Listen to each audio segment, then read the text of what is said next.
నిజంగా నువ్వు స్టార్ట్ చేసినంత వరకు నీ స్ట్రెంత్ అయితే నీకు తెలీదు. అస్సలు నువ్వు ఊహించలేవు కూడా నీకు ఎంత స్ట్రెంత్ ఉందనేది. నేను కూడా చాలా సన్నంగా, బక్కగా ఉండేవాడిని. అప్పుడు నాకు కూడా చాలా భయమేసేది. అసలు జిమ్‌కెళ్ళాలన్నా, పరిగెట్టాలన్నా జనాలేమనుకుంటారు, వీళ్ళేమనుకుంటారని చాలా అంటే చాలా భయమేసేది. ఇంకో భయం ఏంటంటే అసలు నేను ఎంత చేసినా నా వల్ల అవ్వదేమో, నేను లావు అవ్వలేనేమో అని అదొక భయము. మళ్ళీ స్టార్ట్ చేస్తే ఎందుకు అనవసరంగా డేస్ అంతా వేస్ట్ అవుతాయి. అది ఆ టైం వేరే దానికి పెడితే బెటర్ ఏమో అని అనుకునేవాడిని.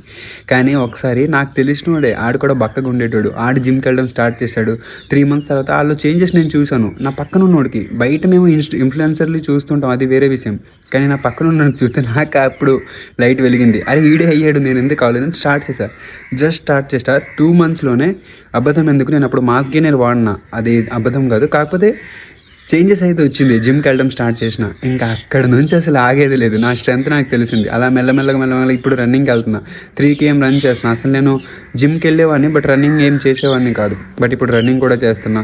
అలాగా ఏదైనా మనం అలవాటు అంటే స్టార్ట్ చేస్తేనే మన స్ట్రెంత్ మనకు తెలుస్తుంది బ్రో. లేకపోతే అది ఎప్పటికలా నీ లోపలే దాగి ఉంటుంది. కానీ నీకు ఎప్పటికి తెలియదు అది ఎలా ఉందన్నది.